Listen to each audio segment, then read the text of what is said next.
만약 여러분 투자가인데 미국에 있는 투자가라고 생각하면은 자기 나라에 투자할까 한국에 투자할까 생각해 보면 저는 미국에 할 것 같아요. 당연히 뭐 한국을 몰라서 그런 것보다는 한국보다는 미국이 두 가지에서 유리했었죠.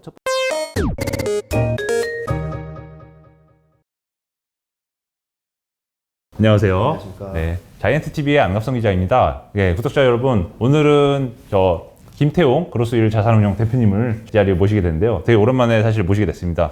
이 국내에서 투자 자문사를 이제 운영하시는 입장에서 개인 투자자분들한테도 가감 없이 좀 전달해주고 계신데요. 저희도 이제 김태용 대표님을 이제 모시고 여러분들을 정기적으로 찾아뵐 예정입니다. 이 김태용의 픽 코너는 앞으로 격주 단위로 저희가 방송을 정기적으로 해드릴 예정이고요. 지금부터 그러면 김태용 대표님의 국내 증시를 바라보는 투자 전략과 또 필승 기업을 발굴하는 방법에 대해서 한번 들어보도록 하겠습니다. 요새 뭐 주식시장이 많이 흔들리잖아요. 그리고 또 뭐 변이 바이러스도 나타나고 그래가지고 사실 되게 어려운 장이 돼버렸어요, 연말이. 그래서 이제 그리고 이제 여러분들이 자꾸 얘기하시는 게 이제 미국 주식 투자 많이 하시는데, 미국은 이렇게 계속 올라가는데 한국 주식 시장은 왜 혼자 이렇게 계속 빠지냐. 특히 부진하지 않습니까? 맞습니다. 그래서 제가 미국 시장 보니까 미국이 S&P 500 기준으로 연초 이후로 한 25% 정도 올랐더라고요. 네, 지금까지. 그런데 한국은 거의 오른 게 없어요. 그냥 뭐 제자리입니다. 플러스 2%. 예, 그리고 중국도 비슷합니다. 중국도 비슷하고. 예, 그래서 아시아 이머징 마켓이 되게 퍼포먼스가 굉장히 안 좋습니다. 그래서 그 이유들을 한 번씩 짚어보려고 그래요. 그래서 그 이유를 4가지 정도를 짚어보고, 그리고 이게 해소가 되고 있나 또는 더 악화가 되고 있나, 요거를 한번 같이 이렇게 리뷰를 해보시면 좀 도움이 될 것 같습니다. 그래도 많은 오죽하면 이런 표현도 나왔지 않습니까? 아직도 국장하냐 이런 아직도 한국장하냐 이런 질문이 나올 정도로 참 안타까운 현실인데, 자 그러면 대표님께서 말씀해 주신 4가지 이 한국 증시가 미국 증시보다 유독 부진한 4가지 이유에 대해서 한번 들어보도록 하겠습니다. 이미 뭐 다 인지하고 계실 부분도 있습니다. 그런데 제일 크게 보면은 만약 여러분 투자가인데 미국에 있는 투자가라고 생각하면은 자기 나라에 투자할까 한국에 투자할까 생각해 보면 저는 미국에 할 것 같아요. 당연히 뭐 한국을 몰라서 그런 것보다는 한국보다는 미국이 두 가지에서 유리했었죠. 첫 번째는 백신 보급을 자기네들 먼저 했고, 선진국 위주로 백신 보급을 했고, 그러니까 경기가 더 빨리, 우리나라보다 훨씬 더 빨리 좋아질 수밖에 없었고요. 락업이 해제가 되니까요. 그리고 돈 푼 것도 미국이 제일 많이 풀었습니다. 그러니까 어떻게 보면은 위기가 나타났을 때 선진국 위주로 백신 보급하고 자기들 돈 풀고 이랬기 때문에 어떻게 보면 백신 이기주의가 좀 있었던 거죠. 반면에 우리나라를 포함한 그 다음에 아세안 국가들 다 락다운이 됐었잖아요. 3분기에. 그랬던 이유들은 백신 보급도 늦었고요. 돈을 풀긴 했지만은 상대적으로는 미국에 비해서는 약했다. 그렇기 때문에 미국 주식들이 훨씬 유리했고 실적들도 좋았고 이런 부분이 제일 큽니다. 그래서 선진국의 어떻게 보면 이기주의적인 부분들, 이런 부분들이 있었고요. 근데 그게 이제 어떻게 됐습니까? 결국은 자기들은 잔치를 했지만은 생산을 해주는 대부분의 아세안 국가, 중국, 뭐 한국 이런 국가들은 고생을 했기 때문에 결국은 그게 공급 병목 현상이 일어나고 물가 부메랑을 다시 자기가 맞은 겁니다. 그렇죠. 그래서 이제 뭐 그런 부분이 있고, 두 번째로는 한국이 좀 특이합니다. 이제 뭐 중국도 그렇긴 하지만은 중국은 정책적으로 긴축을 좀 계속 했었고 1년 이상. 그리고 한국도 지금 금리를 2번 올렸죠. 네, 벌써 2번이나 올렸어요. 11월까지 해서 2번이나 올렸고, 요새 또 나타나는 게 대출을 강하게 규제하고 있습니다. 금리도 빨리 올라가고 있고요. 그래서 전체적으로는 한국이 유동성에 있어서 굉장히 불리한 상황입니다. 그래서 사실 뭐 내년 대선을 앞두고 있는데 이렇게 긴축하는 상황도 별로 흔하지 않은 케이스였고요. 그리고 하나 더 생각해 보시면은 지금 이제 종부세 고지서들 날라오고 있고, 그리고 이제 11월, 12월 중에서 대주주 과세 때문에 주식 팔아야 되죠. 팔았다가 다시 사겠죠. 그런 부분들이 이제 겹쳐져 있습니다. 그래서 두 번째 요인으로는 긴축이 좀 호키시한 나라다, 우리나라는. 그거고요. 그리고 이제 제가 중국도 방금 말씀드렸는데 중국도 마찬가지입니다. 중국은 빅테크 계속 때렸죠. 그리고 난 다음에 헝다 사태 일어났었고, 중국이 부동산 규제를 한 거는 벌써 1년이 다 됐습니다. 1년이 다 됐고, 뭐 레드라인 정책 이렇게 해가지고 계속 규제를 했었고요. 올해까지는 규제 정책이 계속이 되고 있는 상황이고, 그 다음에 빅테크들, 특히 언론사를 포함한 빅테크들에 대한 줄 세우기, 이런 부분들이 좀 어느 정도 진행이 됐다고 보입니다. 그렇기 때문에 MSCI 이머징 마켓에서 제일 큰 나라가 중국이죠. 35%, 그 다음에 우리나라 15% 정도 되지 않습니까? 그런데 이제 이런 쪽에 매력도가 글로벌 자산 배분에서 봤을 때는 상당히 떨어지는 거예요. 예. 네. 그러니까 이제 지금 이런 격차가 났다라는 말씀이고, 마지막으로 하나 더는 기업 실적 같은 경우는 계속 상향 조정이 아직도 되고 있습니다. 전 세계 글로벌 입장에서는. 근데 한국이랑 중국은 한 2달 전부터 약간씩 하향 조정이 되고 있습니다. 그래서 이런 차이도 좀 있다. 이렇게 말씀을 먼저 정리를 한번 드리겠습니다. 네, 그럼 4가지 원인을 정리를 해주셨는데요. 그 다음은 과연 한국 주식은 언제쯤 다시 한번 반등의 실마리를 잡을 수 있을까? 네. 그 힌트는 어떻게 풀어나가야 될까요? 네. 주식시장 전체적으로는 뭐 내년에도 나쁘지 않을 거라고 일단은 가정을 하고 있습니다, 저희는. 그리고 지금 이제 초점은 다 아시는 얘기지만 다시 했던 게 한국이 왜 상대적으로 부진했냐잖아요. 그러니까 이 상대적으로 부진한 게 해소될 수 있느냐를 하나씩 다시 그대로 다시 같은 순서로 짚어보겠습니다. 특히 아세안 포함해서 한국 그 백신 보급률이 상당히 높은 걸 뉴스로 보고 계시겠지만은 생각보다 저는 이거 그리면서도 저도 놀랐는데 미국보다 훨씬 높으니까요 지금. 네, 그래서 우리나라 같은 경우는 이 차트를 보시면은 82% 정도, 저 금요일 기준입니다. 82% 정도 지금 백신 접종이 끝났어요. 근데 미국은 69%밖에 안 됩니다. 네, 접종 초기에 물량이 충분치 않아서 그랬지 사실 본격적으로 맞기 시작한 이상은 엄청 높은 접종률을 보여주고 있습니다. 그렇습니다. 세계 전 세계 다 이게 통계가 다 같이 들어가 있는 건데 거기서 제가 세보니까 12번째더라고요. 그러니까 상당히 상위권에 있고요. 중국 다음으로 이제 있고요. 그 다음에 말레이시아도 바로 밑에 써놨어요. 왜냐하면은 말레이시아가 뭐 차량용 반도체라든지 사실 많은 가구 공장들을 갖고 있는데 거기 락다운이 다 풀렸다는 얘기입니다. 네, 그래서 말레이시아도 미국보다 훨씬 많이 접종률이 돼 있다. 이런 부분들이죠. 그래서 이렇게 그 3분기까지는 이제 접종률이 낮아서 고생을 했던 이머징 국가들이 접종률이 미국보다 훨씬 높다라는 거죠. 네, 그러니까 다시 말씀드리면은 경제 활동이 물론 오미크론이 이제 어떻게 될지는 모르겠어요. 그렇지만은 경제 활동이 지금은 다시 정상화가 상당 부분 되고 있다. 이렇게 이제 이해하시면은 첫 번째 그 문제는 공평해졌다라고 볼 수 있죠. 네. 그리고 두 번째로 넘어가겠습니다. 두 번째는 이제 한국의 긴축 정책에 대해서 좀 말씀을 드렸는데. 이게 이제 긴축이 한국은 미리 시작이 됐고 미국은 내년에 시작이 되지 않습니까? 그래서 컨센서스로는 내년에 한 6월이나 7월 정도에 첫 번째 금리 인상이 예상이 되는 거고요. 제가 마찬가지로 이제 슬라이드를 하나 갖고 왔는데요. 이걸 보시면은 뭐냐면은 7월 달에 FOMC가 금리 인상을 할 확률이 어느 정도 되느냐, 이거를 이제 축을 그린 겁니다. 그러니까 이게 역축으로 보시면 되고요. 지금 동그라미 쳐놓은 게 25% 정도로 돼 있는데 이게 무슨 얘기냐? 25% 정도만 금리를 안 올릴 거라고 생각하고 나머지 75%는 금리를 올릴 거라고 생각한다는 거예요. 그러니까 이것도 이제 차트를 그린 이유가 2달 전보다 2달에는 금리 인상 할 거라는 사람이 25%밖에 안 되는데 지금은 이제 75%까지 늘어난 거죠. 네. 그래서 이제 금리 인상의 확률은 지금 높아지고 있고요. 그 다음에 12월에도 2번 이상 한다는 확률이 거의 85% 정도 되고 있습니다. 그래서 미국은 이제 그 금리 인상 사이클에 드디어 들어가는 거죠. 예. QE 종료는 이제 내년 6월까지 하고. 그렇기 때문에 이 사이클에 들어갔을 때 상대적으로 미리 긴축을 했던 한국이나 중국 같은 경우에 상대적인 매력도가 또 생길 수도 있습니다. 그래서 그 부분을 말씀드리려 하는 거고요. 그리고 이제 원래는 이제 금리 인상 확률이 더 높았었는데 오미크론 나오면서 지금 약간 튀었어요. 그러니까 약간 지연됐어요. 네, 네, 그렇습니다. 그리고 이제 세 번째로 중국이 더 중요해요. 왜냐하면 이제 큰 자산 배분을 저희가 얘기를 하고 있는 거잖아요. 그래서 큰 자산 배분, 특히 외국인이 들어와서 한국 주식을 살려고 그러면은 올해 1년 내내 팔았는데 이제 그거를 살려고 그러면은 결국은 한국만 잘해서는 안 됩니다. 그 이머징 마켓 전체의 매력도가 올라가야 하고 그러기 위해서는 중국의 정책이 또 굉장히 중요합니다. 그래서 중국 쪽을 한번 살펴보면은 중국은 이제 내년도에는 긴축을 어느 정도 풀 거라고 예상을 하고 있습니다. 저뿐만 아니라 뭐 골드만삭스나 이런 리포트들 봐도 스탠스가 바뀐다라는 거를 좀 읽을 수 있습니다. 왜 그러냐 하면은 여러분 잘 아시는 그 시진핑의 임기가 이제 내년에 거의 끝나는 거죠. 사실상 2연임을 해서 10년을 했고, 그 다음에 이제 헌법 개정해가지고 더 할 수 있게끔 만들어놨죠. 그래서 3연임을 하기 위해서는 내년이 시험대입니다. 그래서 평가를 받아야 되는데, 그때 국민들한테 지지를 많이 받으려고 그러면 결과적으로 돈을 풀어야겠죠. 네. 지금까지 해왔던 정책하고 반대의 방향이 가야 됩니다. 그래서 이제 공불월이라는 전체 공동 부자가 되자 이런 이제 제도가 나왔고, 그 다음에 신재생 에너지라든지 이런 기관 투자 정책들이 이제 많이 나오고 있고, 그다음에 마지막으로 소비 진작책들도 좀 나올 겁니다. 예. 그래서 그런 부분들 때문에 저희뿐만 아니라 이제 내년에는 중국이 지준율을 또 인하할 거다라고 좀 보고 있고요.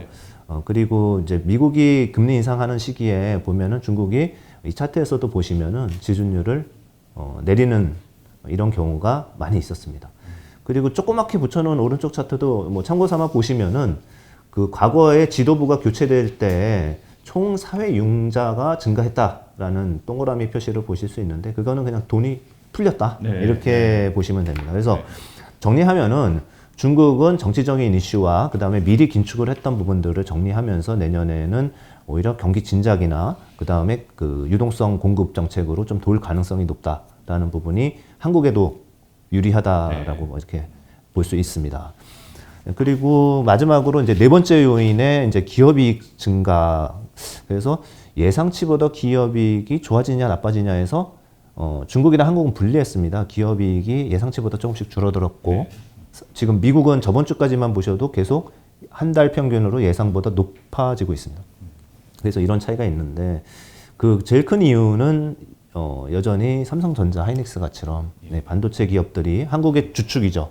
거의 시가총액 30%를 차지하는 이런 주축 기업들이 주가가 안 좋았고 그리고 반도체 가격이 계속 빠졌고 이런 부분이지 않습니까? 이런 부분들에 있어서는 그냥 펀더멘탈만 놓고 보면은 아직도 기업이익은 약간 더 하향 조정돼야 돼요. 그리고 반도체 가격도 4분기랑 그 다음에 내년 1분기까지는 빠지는 걸로 이제 디램 익스체인지나 전체적으로 이렇게 예상이 돼 있습니다. 그런데 그 예상이 돼 있는 부분들이 주가는 상당히 선반영한다라는 거를 잘 아시고 이미 아시고 있을 거예요. 왜냐하면 삼성전자 연초에 사셔서 고생 많이 하시는 분들 많이 계셨고 저희도 뭐 그런 같은 고생을 좀 했었고 그랬습니다. 그래서 올해 보면은 1분기, 2분기 때 삼성전자 이익은 굉장히 좋았고 반도체 가격도 좋았는데 그때에 못 오른 거지 않습니까? 그런데 반대로 반도체 가격이 빠지고 있거나 이익이 둔화된다고 해서 주가가 더 이상 빠지진 않을 것 같아요. 그 두 가지 이유는 하나는 그 이제 하이닉스 기준으로 보면은 그 10만 원 잠깐 깨졌을 때가 이미 장부가 기준 북밸류라고 하는 그 10만 원 정도 돼요. 이렇게 1년 포워드로 봤을 때 하이닉스의 장부 가치가 10만 원 정도 되는데 거기를 뚫었었거든요. 그런데 결국 하이닉스의 북밸류가 10만 원이라고 말씀하시는 거는 하이닉스 주가가 10만 원 아래로 내려가게 되면 PBR 기준으로 1배 아래로 내려간다는 말씀이시죠? 그렇죠. 정리 잘 해주셨는데 그런 경우가 거의 없었어요. 그러니까 이제 금융위기 때 한번 뭐 이 정도 있고 거의 1배 미만으로 잘 내려가지 않기 때문에 하단은 잡았다라는 생각이 들고 그 다음에 두 번째로는 최근에는 스팟 가격이 조금 꼬리를 들었어요. 그래서 계속 스팟 가격이 한 5개월 정도 이상 빠지고 있었는데 이게 약간 꼬리를 들었는데 뭐 성급한 판단일 수도 있지만은 생각보다 그렇게 그 IT 서비스 업체들 특히 그 서버 증설을 하고 있는 그러한 업체들의 서버 디램 수요가 나쁘지 않다, 재고가 그렇게 많지 않다라는 뉴스들이 좀씩 나오고 있습니다. 그래서 반도체는 펀더멘탈은 조금 더 나빠질 수는 있지만 주가로는 올해 말이나 내년 초 정도면은 거의 바닥을 확인했다라고 저희는 생각하고 있습니다. 그래서 이제 요약하면은 삼성전자 주가가 좋아야 되지 않습니까? 지수가 좋아지려고 그러면 근데 기업이익이나 이런 측면으로 봤을 때는 내년에는 올해보다는 조금 나아질 수 있다. 이렇게 이제 정리를 하겠습니다. 컨센서스는 어느 정도 하향 조정이 추가로 될 수는 있지만 그게 사실 주가에 결정적으로 뭐 타격을 입히거나 그럴 가능성은 그렇게 높지 않다고 보시는 거죠? 저희가 그 통계 봤더니 그 반도체 그 업황하고요, 주가하고요 6개월 선행하더라고요.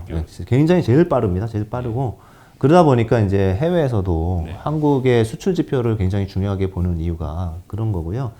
뭐 그 마지막 슬라이드가 참 있어서 이거 마저 말씀을 드리면 결론은 그런 겁니다. 그러니까 이제 저희가 이제 그 30년 정도의 차트를 그려놨는데 뭐냐면은 이머징 마켓이 디벨롭 마켓 그러니까 이제 선진국 대비해서 아웃퍼폼 할 때가 있고 언더퍼폼 할 때가 있는데 그거는 이제 밑에 보시면은 당연하게 성장률 차이가 나기 때문에 그런 부분들이고 내년으로 넘어가면은 지금 계속해서 이머징 마켓이 부진했었던 또는 상대적으로 매력도가 떨어졌었던 부분들이 상대적인 매력도는 올라갈 수 있다라는 부분을 말씀드린 거고요. 그리고 또 이런 것도 보셔야죠. 뭐냐면은 아니 이제 뭐 사실 뭐 그래도 선진국이 좋을 수 있는데 더 좋을 수 있는데라고 볼 수 있지만 선진국은 특히 미국 같은 경우는 거의 나스닥 포함하면 30% 예. 이상 올랐잖아요 연초 이후. 그리고 이상은 아니지만 한 30%는 올랐고 한국, 중국은 올해 오른 게 없습니다. 예. 예, 그랬을 때 내년에 게임으로 또 넘어갔을 때는 상대적인 포지션까지 보면은 아주 굉장히 언더웨이트 돼 있다. 예, 이머징 국가들이 이제 언더웨이트라는 거는 이제 펀드 매니저들이나 기관 펀드들이 덜 갖고 있다 주식을. 예, 그렇게 이제 판단하시면 될 것 같습니다. 그 다음에 최근에 또 사실 내년도 결국 이슈는 미국 연준의 금리 인상 스케줄. 이게 원래 오미크론 변이 전부터 계속 화제가 됐지 않습니까? 내년도 한번 이런 고용 물가 금리 한번 어떻게 보시나요? 네, 뭐 많이들 다루셨겠지만 이제 말씀하신 것처럼 고용이 제일 중요하고요. 먼저 이제 고용이 어느 정도 뭐 너무 좋다라기보다는 일단은 고용은 어느 정도 수준으로 해놓고서 그 다음에 경기가 과열이 되느냐 또는 침체가 되느냐 이렇게 이제 판단을 하기 때문에 고용이 완전 고용은 돼야 돼요. 과거 수준에. 근데 과거 수준의 평균 완전 고용이라면 한 4% 정도 되는데 사실 코로나 터지기 전에 한 3.5% 정도였어요. 그래서 지금 연준이 보고 있는 고용의 목표는 3.5% 정도 됩니다. 그리고 지금의 그 월간 고용의 추이를 봤을 때는 평균 한 50만씩 지금 되고 있거든요. 평균적으로는. 그래서 한 내년 6월 정도가 되면은 이제 완전 고용이 될 거라고 보고 있습니다. 골드만삭스도 이제 그렇게 보고 있어요. 그래서 내년 6월에 그래서 이제 금리 7월이나 이때 이제 금리 인상 시작한다고 보는 이유도 그런 부분이 일단은 모든 조건이 충족이 된 거죠. 그런 부분인데 지금 뭐가 불안한 거냐 하면은 시장이 좀 약간 출렁이는 이유는 물가가 예상보다 이제 지적하신 것처럼 안정이 안 되고 있지 않습니까? 근데 크게 보면 두 가지예요. 저도 이제 조금 많이 이제 반성을 했던 부분은 뭐냐면 저는 작년 한 6월, 7월까지도 이제 그 물가 상승은 좀 일시적이라고 이제 똑같이 파월이랑 똑같은 생각을 하고 있었어요. 그렇지만은 저희가 간과했었던 건 뭐냐면은 델타 변이가 이렇게 더 확장이 되고 델타 변이 때문에 공급 병목 형상까지 나올 거라고는 그렇게 그리고 이게 일시적일 거라고만 생각을 했었습니다. 그런데 이게 길어지는 게 문제잖아요. 예. 그럼 언제까지 길어질 거냐? 이게 이제 화두인데 그걸 정확하게 보기는 어렵지만 많은 증거들은 잡히고 있어요. 뭐냐면은 저도 뭐 며칠 전부터 계속 보고 있는 게 공급 병목 현상으로서 일어난 현상들이 뭐냐면 일단은 공급 물가를 올렸잖아요. 예. 그래서 커머더티 가격도 올라갔고 그 다음에 배 가격인 BDI BDI라든지 SCFI라는 컨테이너선 운임이라든지 다 폭등했고 예. 유가도 올라갔고 이런 부분들인데요. 한 달 전부터 보시면은 제일 많이 올랐던 컨테이너 운임도 많이 빠졌고요. BDI는 뭐 반토막 정도 났어요. 원래 거기는 이제 굉장히 출렁거립니다. 그리고 커머더티 가격도 CRB 인덱스 보면은 많이 빠지고 있습니다. 그래서 어떤 이제 CPI보다는 공급자 물가 지수, 생산자 물가 지수죠. PPI 같은 경우들은 떨어지기 시작했어요. 그러면은 이제 이런 부분들이 이제 좀 반영이 될 거고요. 두 번째로는 미국 서부의 컨테이너 적체 현상들도 지금 많이 완화가 되고 있습니다. 그래서 이런 부분들은 너무 높았던 숫자들이 완화가 되고 있기 때문에 아마도 이제 내년 상반기 중에는 많이 완화가 될 거고요. 그리고 내년 하반기는 확실히 물가가 떨어지는 그거는 자명한 얘기입니다. 왜냐하면 지금은 너무 높은 수준이에요. 역사적으로 봤을 때도. 그래서 유지가 안 되는 거고. 여기에 슬라이드에도 포함이 됐지만 이거는 이제 골드만삭스가 내년도 전망을 한 11월 말에 발표한 자료인데 이쪽에서도 보시면 차트를 보시면은 핵심 물가 지수나 핵심 소비자 물가 지수 둘 다 이렇게 빠지는 걸로 이제 전망이 돼 있고 저희도 이렇게 보고 있는데 하나 이제 마지막으로 하나 보면은 빠지긴 빠져도 옛날처럼 2%대 밑으로 계속 이거는 좀 힘들 것 같아요. 당분간 2% 유예. 그 이유는 뭐냐면은 아까 같이처럼 일회성의 요인, 이렇게 단기적으로 발생하는 요인들은 해소가 되거든요. 그런데 조금 장기적으로 유지가 되는 요인은 바로 임금입니다. 그래서 임금은 한번 올라가면 안 떨어지죠. 그렇기 때문에 임금이 사실은 그래서 페드도 많이 보는 게 임금의 상승률이 제일 중요하다고 보고 있는데 그 부분은 좀 올라간 것들은 좀 떨어지진 않을 것 같아서 내년 하반기에는 안정은 된다. 그렇지만은 과거처럼 이렇게 많이 떨어져서 유동성이 풍부한 요인을 제공하지는 않을 거다 이렇게 보고 있습니다. 맞습니다. 미국도 최근에 연방 정부가 또 이제 최저임금을 또 꽤 20% 이상 올린 걸로 이제 보도가 났던 것 같습니다. 다 구인난인 것 같습니다. 자, 그럼 지금까지 김태용 대표님께서 이제 연말 연초 투자 전략을 설명해 주셨는데요. 저희 김태용의 픽 2부는 필승 기업을 발굴하는 법 한번 대표님의 인사이트 들어보도록 하겠습니다. 그러면 다음 시간에 보겠습니다. 감사합니다.